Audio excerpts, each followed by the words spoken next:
Hello, everyone. On the 8th of August 2009, Taiwan was hit by one of the deadliest typhoons ever recorded in the island's history. Typhoon Muraka caused catastrophic destruction to the land, to the homes, on such a vast ecological scale. In the mountains of southern Taiwan, the indigenous people, the Paiwan people, had to leave the mountains and relocate to the lowland territories, leaving their homes behind, their possessions, and also their communities. Aware of this acute distress that this was causing her people, her tribe, Alawai Kukaman was inspired to make an artwork. Alawai is a textile sculptor, and she incorporates traditions and techniques passed down from her ancestors, her mothers, and her tribe. Behind me is the artwork, the immense scale that she curated in response to that climate disaster. It is called The Access of Vines and Life in the Mountains. So you can see this huge sculpture filling the gallery. I first come across this slide by a colleague and the work that she was doing. I got so excited, I wanted to discover more about her practice, and I found this at the Taipei Art Museum.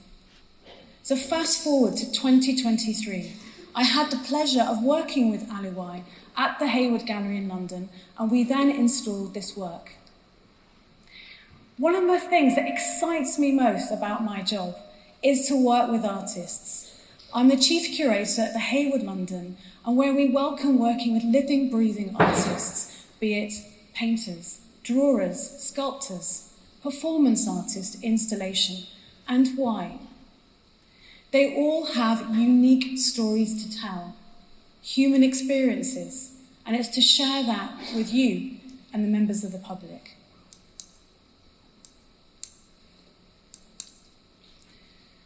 I often ask myself the question when looking at artworks, does this artwork have a story we cannot tell? Does it have a story that needs to be told? This is a close-up here of Alawai's work, and you can see the concentric circles of this textile, this embroidery. This is done with hooking and weaving. So Alawai was hooking and weaving, but importantly with her tribe. She gathered all the women of the Paiwan tribe from that disaster to work together.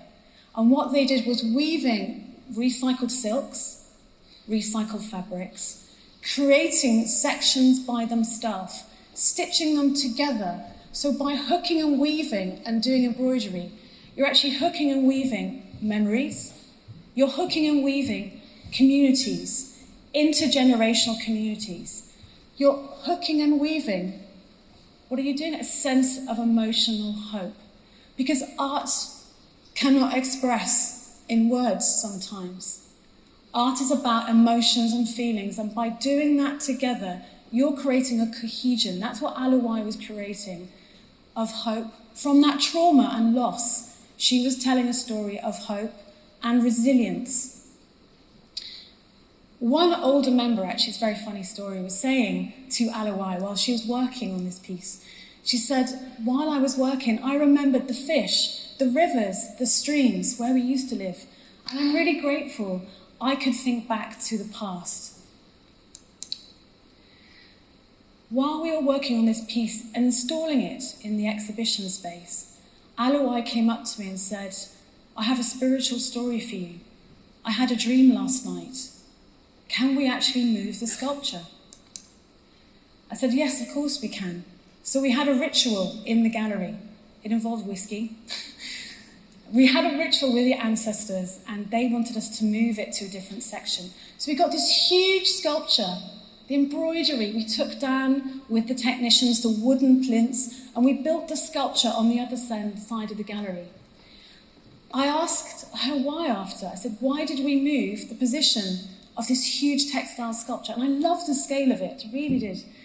And she said to me, because through that trauma, it was about loss, and then hope, and then bringing these women together But actually, Rachel, now from that dream, I realise we're in such times of conflict. It is about healing. And to me, it's expressing without words a healing and also a love for our community. That was one of the stories, a part of many, that Aluwai came into for the Dear Earth exhibition at the Hayward Gallery last summer. So Dear Earth was a group show, over 15 artists globally and locally, that we asked with them through their eyes, through their lens, to explore the notion of our planet today in the climate crisis, but also the world around us. How can we react? Rather than using statistics, maths, I spoke to many scientists, we asked the artists to show us an alternative journey of the world today. And behind me, we have Andrea Bowers, who is very much a celebrated artist, activist, ecofeminist. So her work would be about protest, using sculpture, this hanging chandelier, paintings. We then went on to the acclaimed also artist, Sterile. So Sterile uses green technology. And this is about the plants speaking. So if all the humans left in the future, what would the plants have to say? So we used AI technology, which we're recording. If the plants were talking to us, what would they say? What interspecies stories would we hear? And this actually was generated in the gallery with huge flowers. And then the AI connected beats from the plants. We had a soundtrack. It's a very ambient installation. Another artist, the kind of feminist, activist artist, Jenny Kendler. Jenny's Kendler, huge sculpture. This was 10 foot. This is a flock of 100 birds' eyes. Now, these are 100 birds' eyes that at first look so beautiful, you're drawn into them. But then on further inspection, you realise that these are 100 birds that are dying because of the climate crisis. And you want to question them, looking back at us, almost like trying to tell us their story. Then I'm on to my next story, which is very personal and hits home. This is by British artist Cornelia Parker. And what I love about Cornelia Parker's work, it's a story about a mum. We can all be mums or parents, any mums and parents in the house, and also looking at the future. So Cornelia was very much inspired by her daughter coming home from school one day. She was 7, her daughter Lily, and Lily was learning about the climate change and the environment in school. So Lily came home and said, quite upset to her mum, Cornelia, "Mum, do I get to grow up? I'm 7. Mum, do I get to have a future? Mum, really, do I get to have kids? Mum, do I get to have grandkids?" Cornelia was moved to tears. So when we spoke to Cornelia, she said, "I want to do a video. I want to tell a story." So we then went to a London school and we did this work called The Future, 6s and 7. And you can see here the school children. They're all aged 6 and 7, and the work is about the future. We asked them, Cornelia interviewed them, their stories. What's the future like? What's it going to look like? What would it be? Who would be there?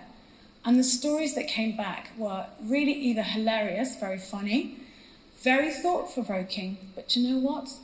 They had leaps of imagination of how we can think, how we can look beyond through the mouth of these children. It quelled Cornelia and her daughter's anxiety.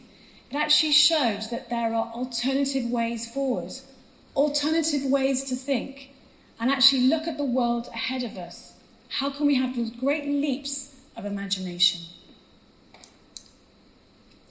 This is Agnes Dennis. She is a pioneer of eco-activism and ecological art. And that art can be a container of meaning, of story, but it needs us to connect and exchange with those meanings.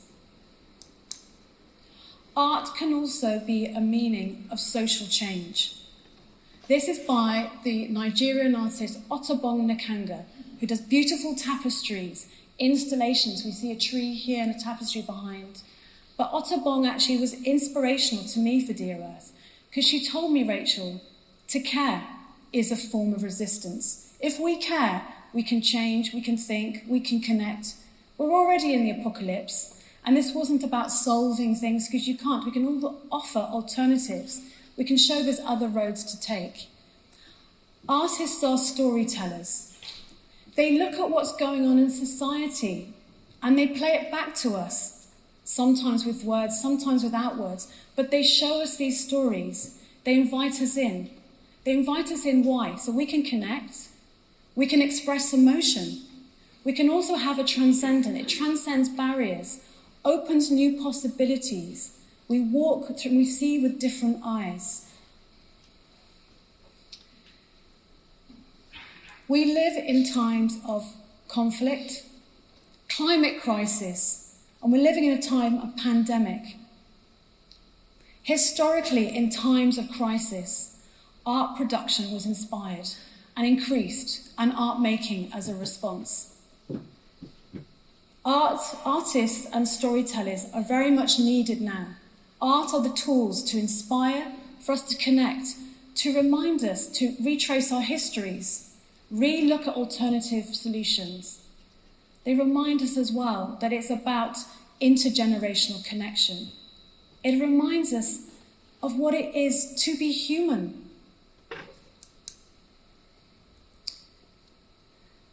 Let me leave you with the question that I began at the start of this conversation, and also while I was researching Dear Earth.